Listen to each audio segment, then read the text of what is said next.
Assalamualaikum warahmatullahi wabarakatuh. Selamat datang semua bergabung bersama kami di Share Ngobar, sharing ngobrol bersama GPK. Ya alhamdulillah kawan-kawan GPK semua. Hari ini kita sudah kedatangan seorang narasumber, seorang ustadz muda,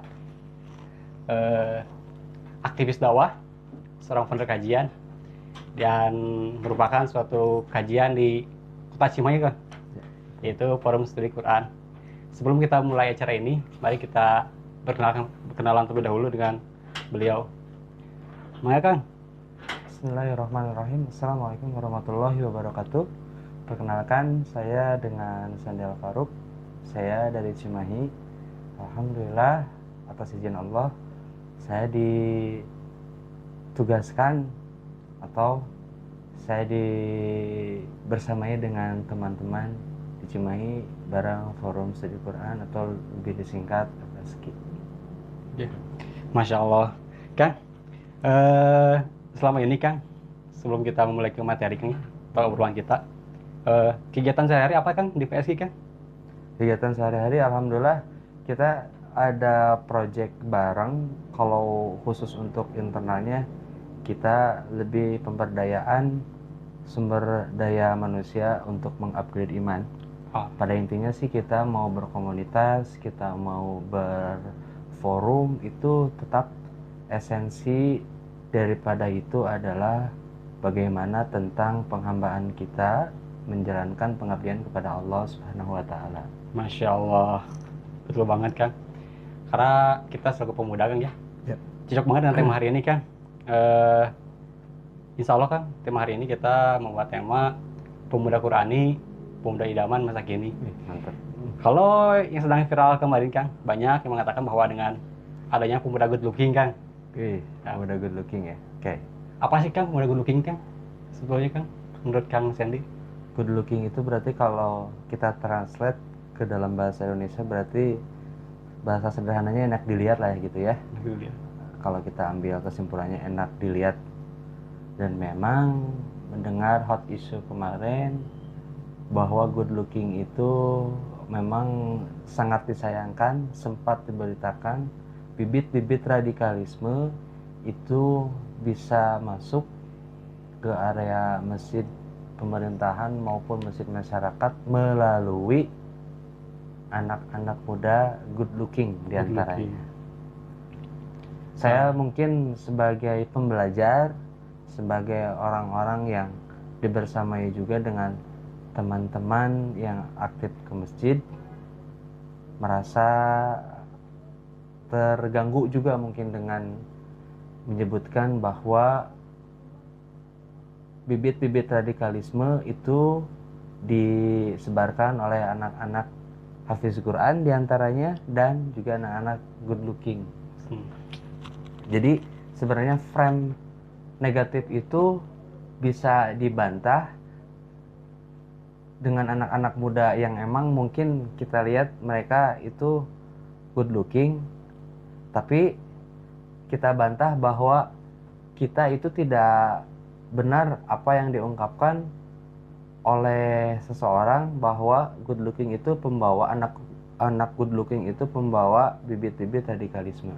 Pada kenyataannya mereka bisa berakhlak dengan baik, mereka bisa berbaur dengan masyarakat, mereka aktif juga dalam kegiatan-kegiatan sosial, banjir Sukabumi yang alhamdulillah saya bareng teman-teman di FSQ juga sedang menyusun program untuk memberikan bantuan ke daerah Sukabumi yang kemarin sempat terdengar beritanya lagi mengalami musibah banjir gitu. Dan banyak kegiatan-kegiatan aktif lainnya, dan itu sangat berbeda, bertolak belakang dengan ungkapan bahwa anak good looking itu radikalisme. Ya kan, betul sekali Kang. Jika kita lihat kan pada sejarahnya dulu Kang, para sahabat Rasul, ternyata good looking itu Kang sudah banyak Kang di zaman para sahabat. Ya. Salah satu contohnya Mus'ab bin Umair Kang.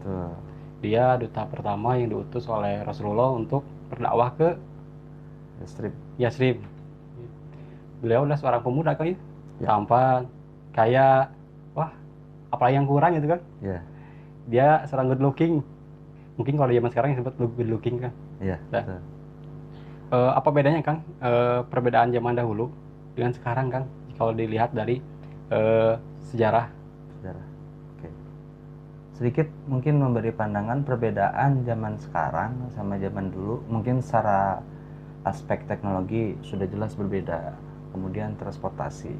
Tapi ada satu jejak mulia yang tak bisa kita lupakan, yang ditorehkan di dalam buku sejarah nama-nama besar seperti Mus'ab bin Umair, yang mana dia berkarya luar biasa, memberikan kontribusi besar kepada Islam, memberikan pengabdiannya kepada Allah Subhanahu wa taala dan keloyalitasannya kepada Rasulullah SAW dengan berdakwah ke Yastrib sehingga membuka pintu gerbang Yastrib untuk kondusif dijadikan tempat hijrahnya Rasulullah SAW dari Mekah ke Madinah beserta para muslimin pada saat itu yang belum terlalu banyak secara kuantitas ya. Dan oleh pemuda good looking inilah yang membawa perubahan besar. Kalau bahasa kitanya mungkin bahasa anak mudanya agent of change. Jadi anak muda good looking zaman dulu tuh mungkin dia mempunyai karya-karya yang kita apresiasi sangat luar biasa sekali. Dan sekarang kalau kita tarik ke zaman sekarang nih, biar nanti kita menemukan perbedaan dan mempunyai kesimpulan masing-masing. Saya dengan pemuda-pemuda zaman dahulu, kira-kira apa yang dapat dibedakan? Kira-kira apa persamaannya? Persamaannya sudah jelas, sama-sama semuanya hamba Allah Subhanahu wa taala, sama-sama semuanya dibina, dididik oleh Islam, sama-sama semua juga diberikan petunjuk oleh pedoman hidup yakni Al-Qur'anul Karim. Tinggal bagaimana kemauan kita agar sejarah yang ditorehkan oleh pemuda-pemuda terdahulu bisa terimplementasikan juga oleh pemuda-pemuda zaman sekarang. Sehingga mungkin perbedaan-perbedaannya mungkin hanya dari aspek teknologi, transportasi, mungkin secara pengetahuan boleh jadi kita bisa lebih banyak up to date secara wawasan. Kalau orang-orang dulu kan mungkin di bawah langsung bimbingan Rasulullah SAW. Kalau kita mungkin ke seorang ustadz, ulama, sehingga nantinya ada kesinambungan apa yang dibawa oleh pemuda zaman dahulu dan apa yang dibawa oleh pemuda zaman sekarang. Bagaimana fakta yang terjadi di lapangan, kemudian ketika kita melihat sesuatu yang memang tidak sesuai dengan kondisi terdahulu, bagaimana kita mau bersikap, bertindak, biar tadi kita bisa jadi pemuda yang bergerak dan memberikan dampak. Insya Allah.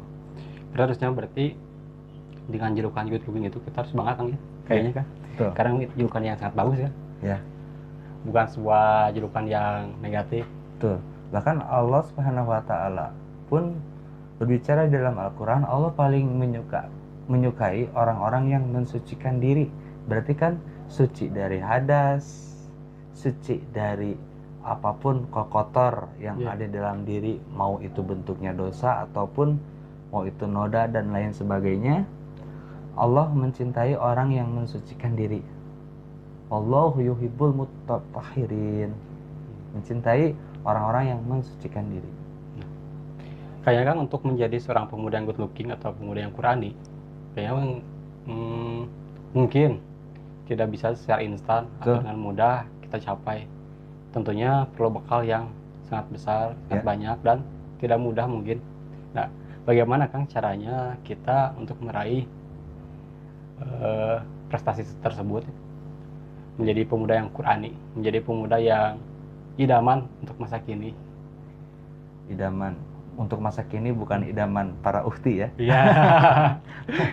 Idaman masa kini ya perlu dicatat. Oke, bagaimana kiat-kiat atau tips and trick agar kita tergolong ke dalam pemuda Qurani tadi ya, yang memang diidam-idamkan oleh masa sekarang atau masa kini. Mungkin yang pernah saya alami dalam perjalanan hijrah saya, hal yang pertama kita bangun adalah sebagaimana kita membangun suatu bangunan rumah, maka pertama kita akan membangun sebuah fondasi. Fondasi. Betul? Iya betul. Dasar. Begitupun juga diri. Apa yang harus kita bangun? Fondasi. Fondasi apa yang dimaksud? Fondasi iman. Di mana iman bisa kita dapat melalui majelis ilmu. Kemana kita mencari majelis ilmu? Zaman sekarang kita bisa akses sosial media, Instagram, bisa bareng-bareng berhikmat bareng GPK ya. Iya. Atau ke daerah Cimahi, daerah Bandung ataupun di luar Bandung, pasti banyak orang menyelenggarakan majelis ilmu yang insya Allah di dalam majelis ilmu nantinya kita akan menambah iman, seolah-olah kecas lagi iman kita gitu.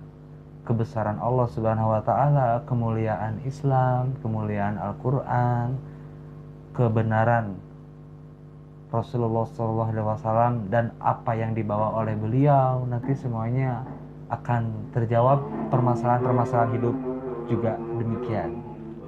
Jadi melalui majelis ilmu, kemudian dari ilmu itu nantinya akan menjadikan sebuah keyakinan iman.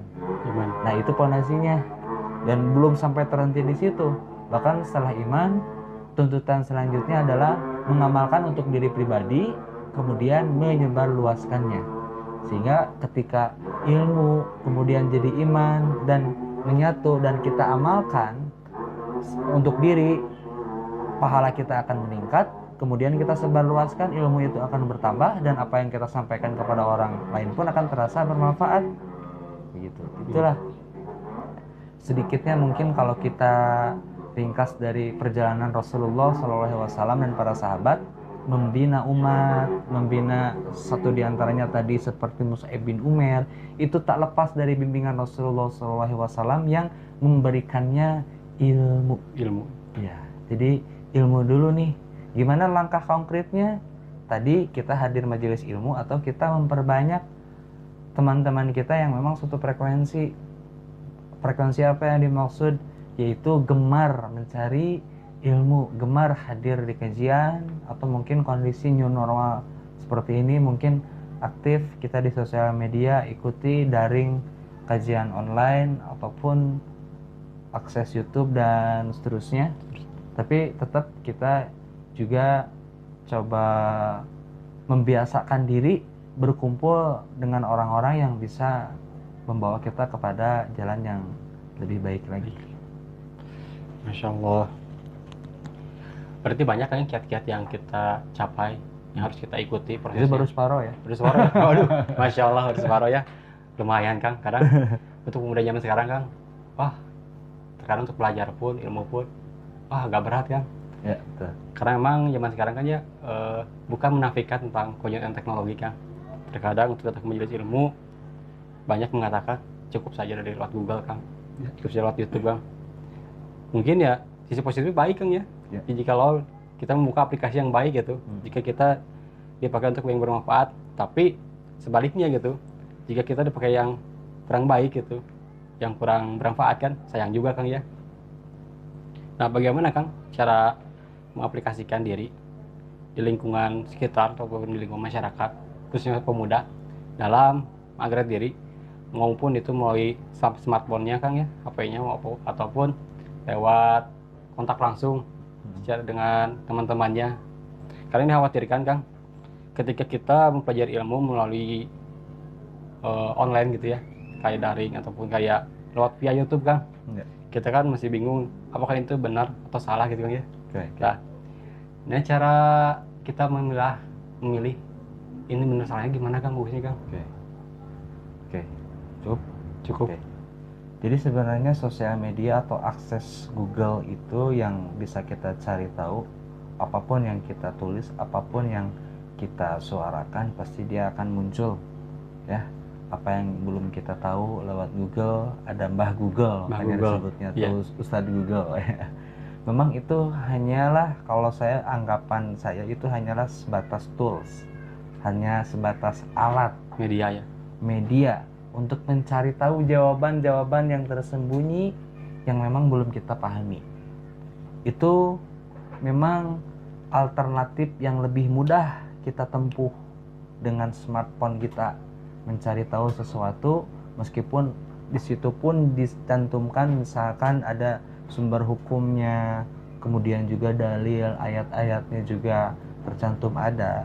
Namun bagi para pencari ilmu, para penuntut ilmu, rasanya kurang jika tidak di dalam bimbingan seorang guru atau ustadz. Makanya kita coba berhikmat cari ustadz yang mungkin lebih ngeklik sama kita. Mungkin ini ustadz, aku kalau sama ustadz ini ngerasa iman saya bertambah. Kan mungkin kita realistis aja, mungkin ya, nggak semua ustadz mungkin masuk ke diri kita lah mungkin, atau ke teman-teman kita, karena mau gimana pun juga tetap berbicara tentang mudi atau selera gitu. Oh biasanya kalau saya bicara misal sama ustadz A, ini iman saya bertambah. Kalau misalkan lagi ngobrol-ngobrol sharing sama ustadz B, aduh saya nggak ngerti. Itu wajar, itu bukan sesuatu yang memang wah masa sih kayak gitu, kan ini udah ustadz. Tetap kita berbicara soal hati. Lebih seleranya, lebih nyangutnya itu kepada siapa.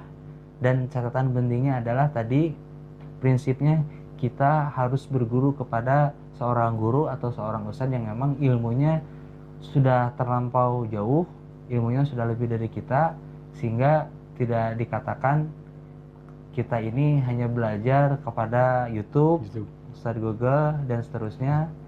Dan memang itu yang terpenting di bawah bimbingan seorang guru. Maka ketika sudah dibimbing atau pengawasan seorang guru, kita mau melakukan A atau B, insya Allah akan ada controlling, insya Allah akan ada rem.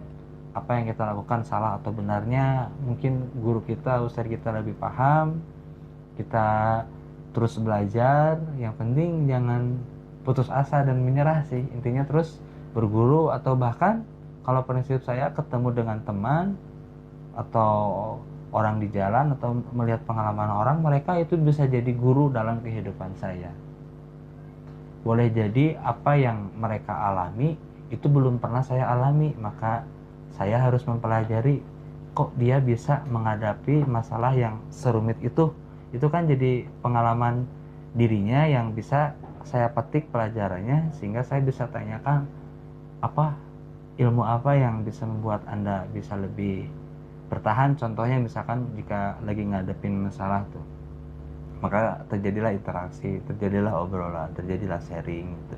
Oh ini guru saya, karena dia bisa memberikan solusi, dia bisa memberikan jawaban dari pertanyaan-pertanyaan yang membuat saya bingung dan penasaran. Seperti itu. Jadi banyak ya. Kalau tadi yang terakhir, bahwa belajar itu harus ada guru pertama kan ya. Kedua, smartphone, HP atau YouTube, Google itu menjadi sebuah sarana media untuk kita mencari ilmu. Ketiganya bahwa ada juga ayat-ayat kauliah Allah kan ya. Kauliah Allah ya, yang kita bisa lihat dari lingkungan sekitar kita. Mungkin dari orang sekitar kita yang memberi kita inspirasi, memberi kita wawasan ilmu gitu. Itu tambahannya Kang. Nah, bagaimana sih Kang untuk lebih upgrade lagi kan nih, jikalau ada seorang pemuda yang ingin berhijrah, ingin menjadi pemuda yang Qur'ani Kang, bahkan ingin menjadi tadi pemuda idaman masa kini Kang ya, yang didambakan oleh dari zaman Rasulullah mungkin ya, sampai zaman sekarang Kang ya, karena sosok pemuda kan sering dinantikan gitu. Nah, bagaimana itu Kang, ada tipsnya Kang? Untuk menjadi, kembali lagi ke pertanyaan yang sebelumnya mungkin agak-agak mirip ya. Oke.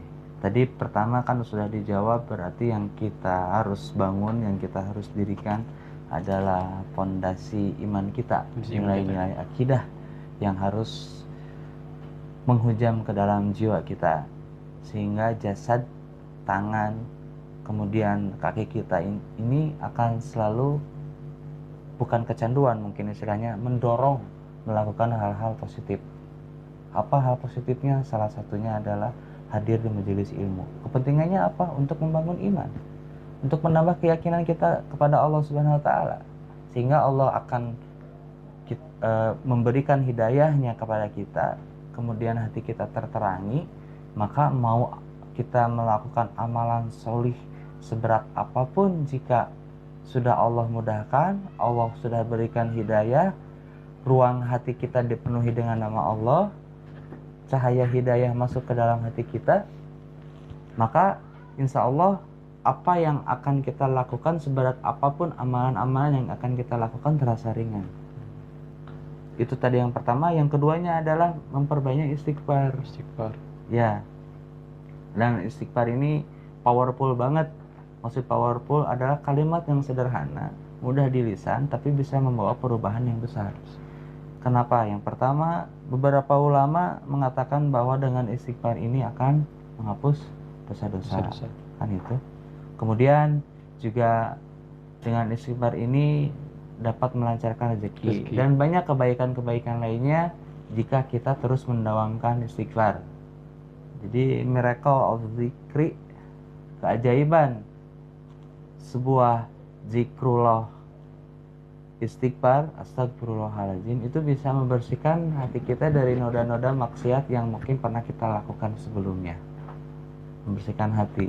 Tadi kan yang pertama membangun fondasi iman dengan nilai-nilai akidah, sembari kita terus menggali ilmu. Yang kedua, kita amalkan zikir, yakni astagfirullahaladzim, astagfirullahaladzim, karena kata ulama min awalil khair anta trukasyar. Awal dari segala kebaikan adalah tinggalkan dosa. Gimana cara tinggalkan dosa? Minimal istighfar. Kalau masih belum bisa meninggalkan dosa dengan istighfar, biasakan hidup kita, keseharian kita dibersamai dengan orang-orang yang senantiasa selalu mengingatkan kita kepada Allah Subhanahu wa taala. Berarti tinggal kita titik poinnya kan. Ya. Menurut Kang Sandy ini kan, pemuda Quran itu gimana kan? Mungkin banyak orang menafsirkan kan, kayak ke PSG mungkin, Forum Studi Quran ataupun ke GPQ, Generasi Yang Quran, yang menyangka bahwa dengan komunitas PSG, komunitas GPQ berbau Quran kan ya.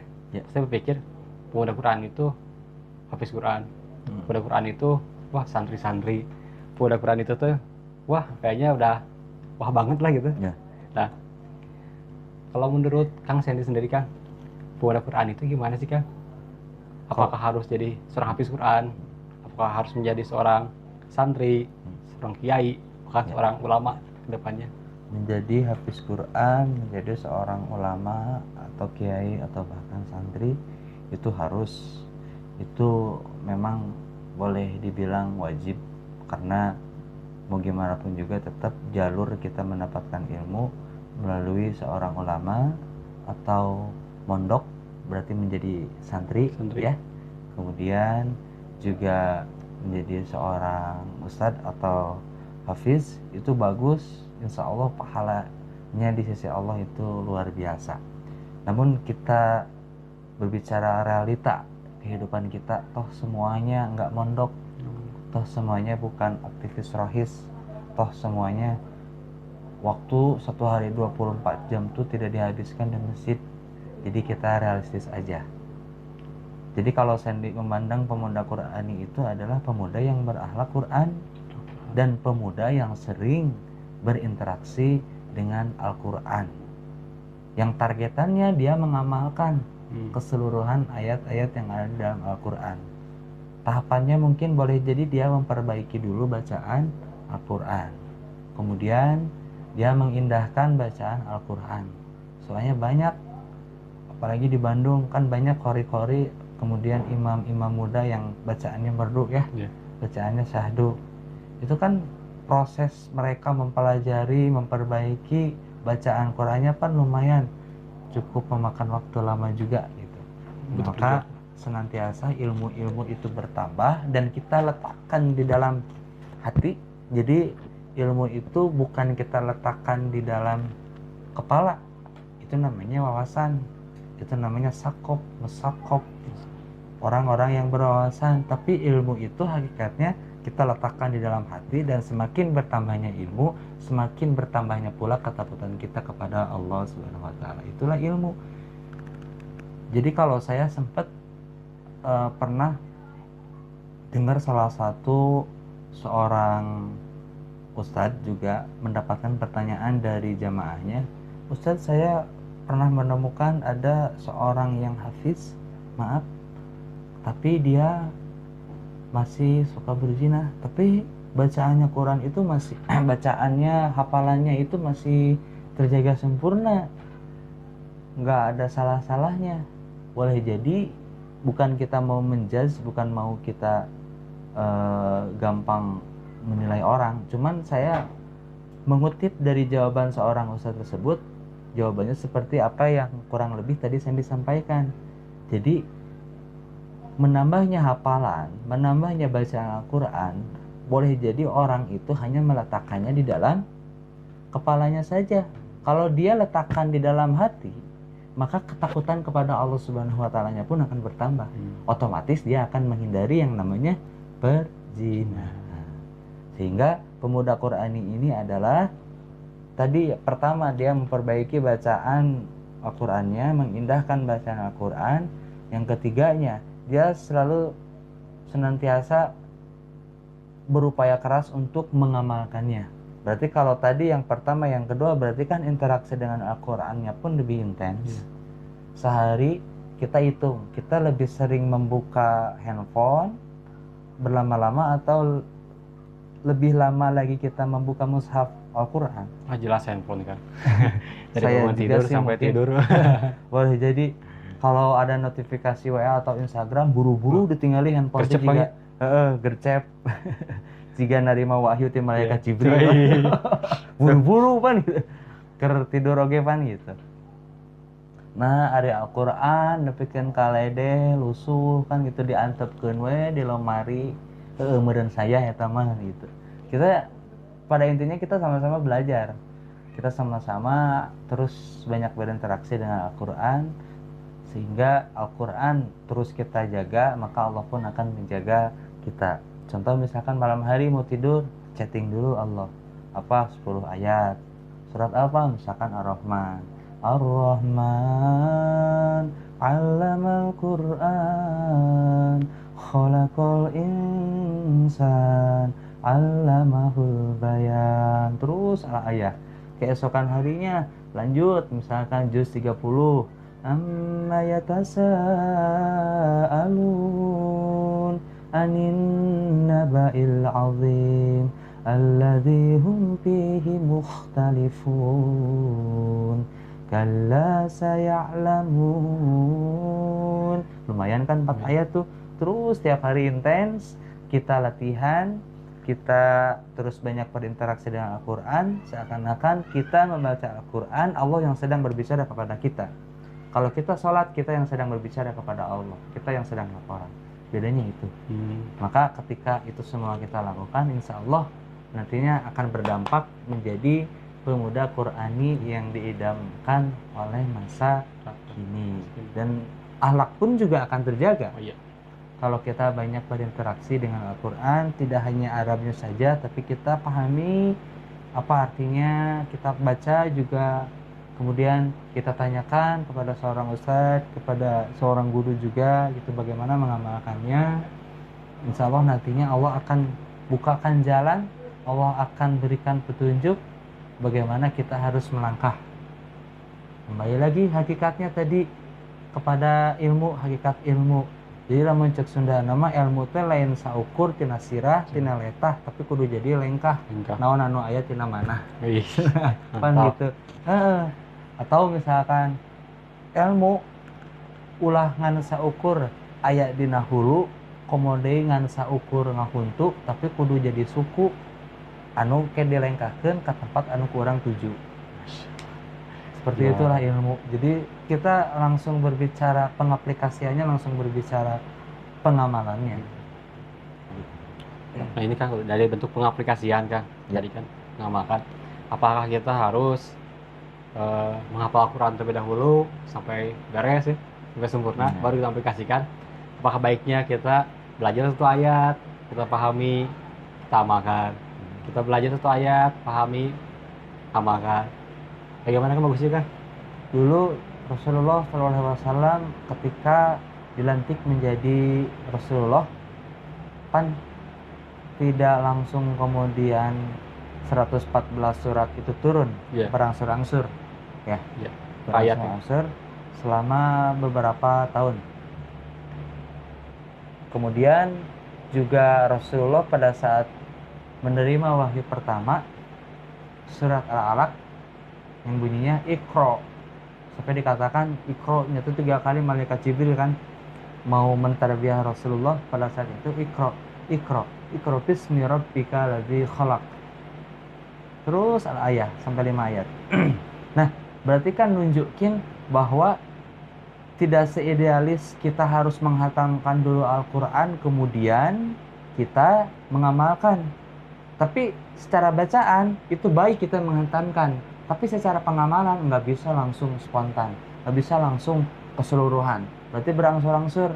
Berarti ada yang namanya penghususan sesuai dengan kebutuhan.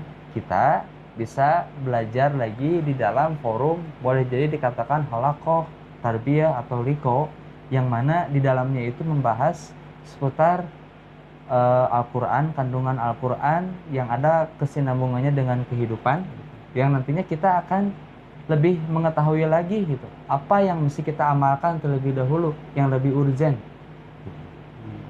Misalkan waktu itu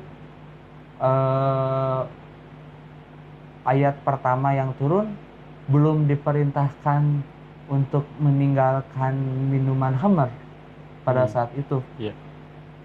Terus belum diperintahkan untuk mendirikan salat 5 waktu. Terus wanita juga belum diperintahkan untuk menutup aurat secara total, berangsur-angsur, dan semuanya itu perlu proses. Bagaimana prosesnya?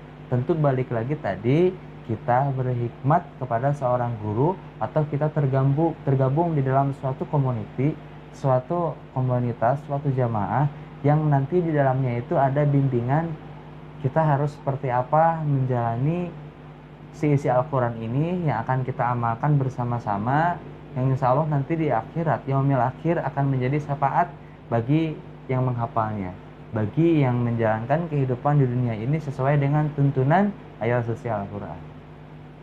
Mantap. Berarti kan di samping kita harus ideal, kita pun harus melihat realistis kali ya. Betul. Ternyata ya, sesuai kemampuan kita, sesuai kebutuhan kita, apa yang kita pahami, apa yang kita bisa. Tapi kita tadi lakukan. secara pembacaan itu penghataman Al-Quran 114 surat 6.000 ayat lebih itu boleh banget, Boleh ya. bahkan bagus, dianjurkan Harus bacaan. Kudu gitu ya. Kudu atau Ya. kudu bin wajib gitu. Kudu. Malah itu. Sama saya juga punya hanca kan. Ya, sama ya. Sehari ini berapa juz? 1 juz, hari 1 juz juga lumayan sih, ngap gitu. Lumayan. Tapi minimal kita terus berproses, kita terus berinteraksi aja. Mau dulu ya intinya ya. Ya, Mau dulu ada kemauan, Keinginan. ada keinginan, bahkan bukan hanya kemauan atau keinginan, tapi harus menjadi kebutuhan. Jadi kalau misalkan, aduh, sehari ini saya belum baca Al-Quran, kayaknya kayak nggak hidup gitu. Iya. Aya anu aneh gitu tah tina hirup orang, oh palingan orang can baca Al-Quran gitu. Dan dampaknya itu luar biasa. Ketika kita banyak berinteraksi dengan Al-Quran di lampu merah, misalkan kita lagi naik motor, ada suatu pandangan yang memang tidak diperbolehkan untuk memandang, nantinya akan ada benteng kalau Iya. kita menjaga interaksi kita dengan Al-Quran. Astagfirullahaladzim, tepen astagfirullahaladzim kieu. Yeay. Lemar nikmatnya. Atau tenggecep 3 detik misalkan gitu. Tapi kalau bentengnya kuat, Al-Quran sering kita baca, kita interaksi dengan Al-Quran, begitu lihat sesuatu yang diharamkan oleh Allah, tidak sedikit pun ingin melihat, meskipun ada gangguan, tapi kita bisa melawannya gitu. Gangguan bisikan dari setan atau hawa nafsu, tapi kita bisa melawannya. Itu contoh kecil ya, dari pandangan, belum lagi dari lisan, belum lagi dari pendengaran dan lain-lain.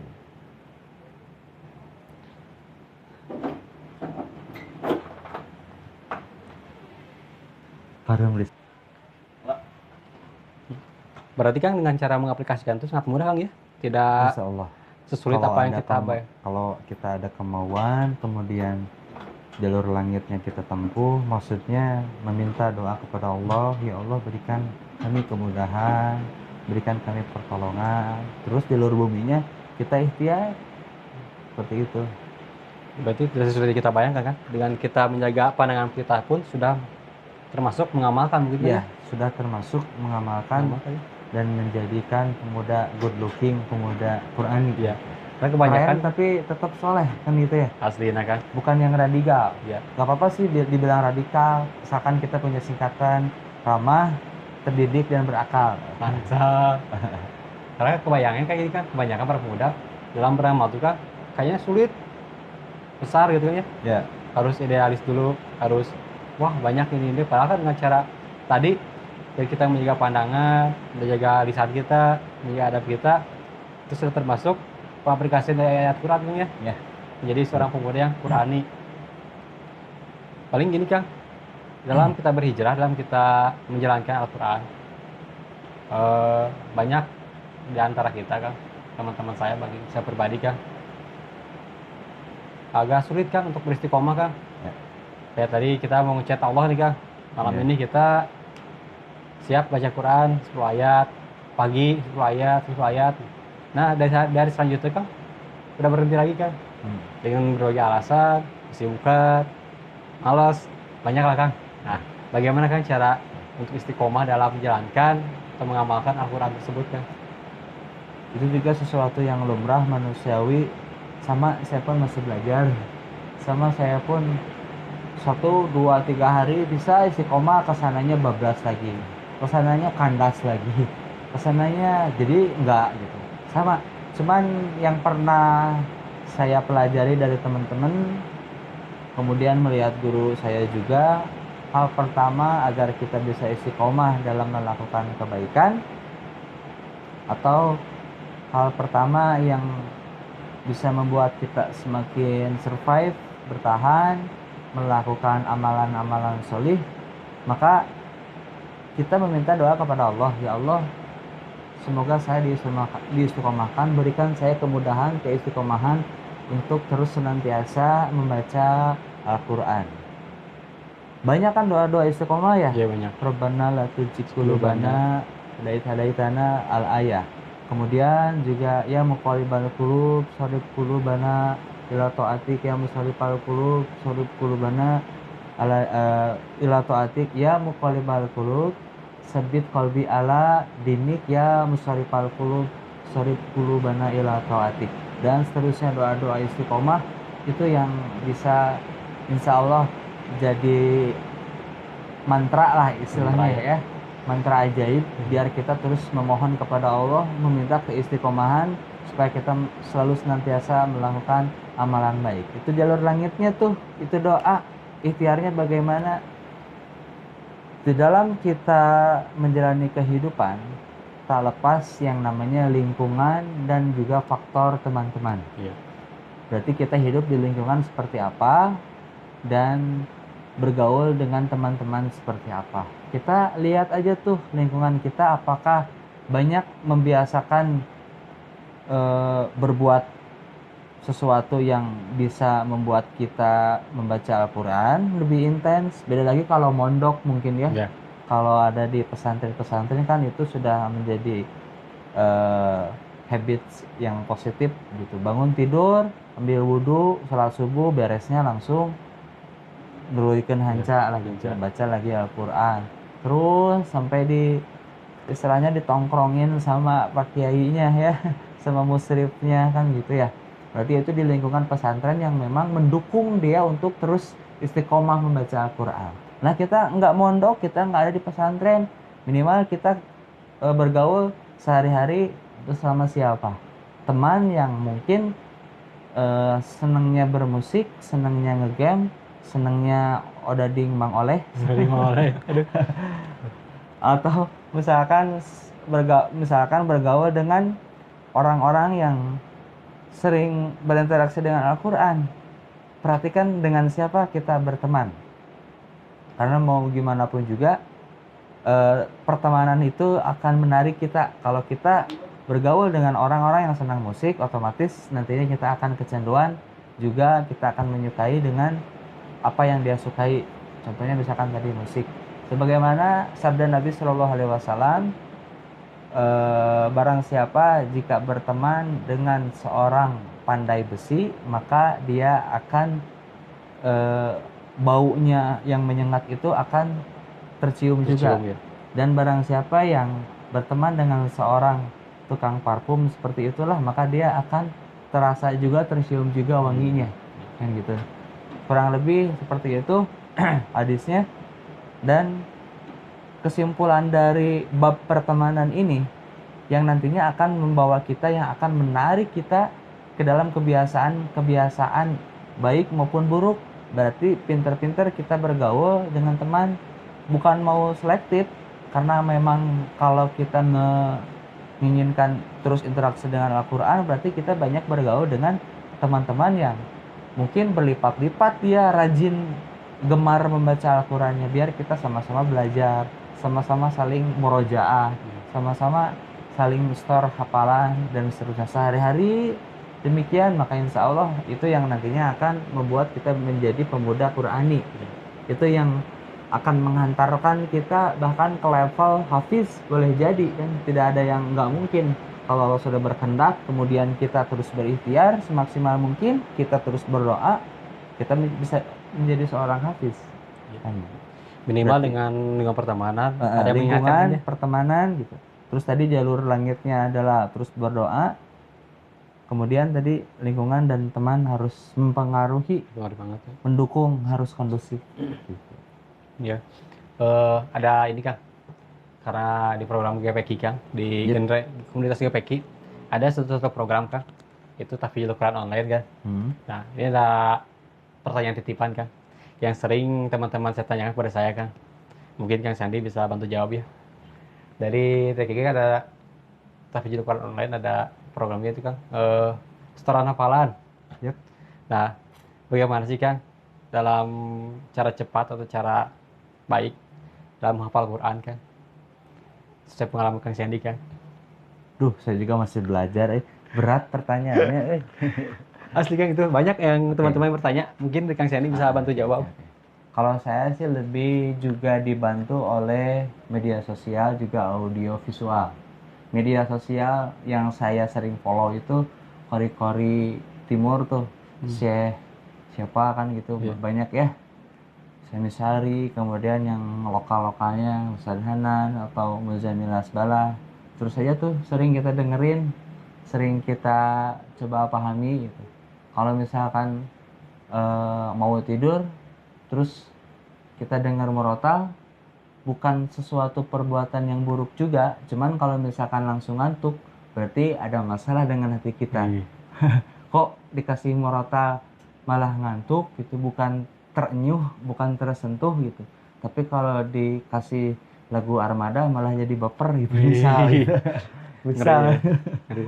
Berarti ya ada masalah nih hati kita ini. Maksudnya tadi secara audio visual memang itu cukup membantu juga hafalan-hafalan kita, murojaah kita, minimal dari makomnya mungkin kita bisa tiru. Kemudian juga dari, tetap kita harus memperhatikan tajwidnya, waqaf dan lain sebagainya. Tetap kita tidak boleh melanggar itu ketentuan-ketentuan yang sudah berlaku di dalam membaca Al-Quran. Kalau yang saya alami, yang saya rasa itu cukup membantu untuk menguatkan kembali murojaah. Ya, dengan mengikuti Syekh Misari, misalkan Syekh Al-Asani gitu, banyak kan ya, recommended banget lah Syekh-Syekh yang memang pro, yang udah expert bacaan-bacaan Al-Qurannya, hafalan-hafalannya yang udah luar biasa. Dan itu cukup membantu, bahkan membantu bagi saya gitu. Selain tadi mungkin ya kaku, monoton, kita baca sendiri gitu kan, tapi kayak nggak ada challenge, kayak nggak ada tantangan atau nuansa baru gitu.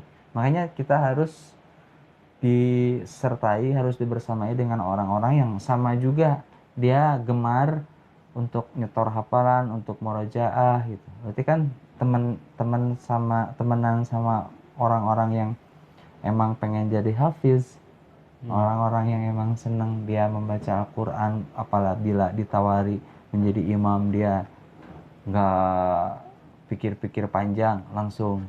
Bukan membuktikan atau unjuk gigi, bukan juga sih, tapi memang jadi pemuda kita harus tampil juga.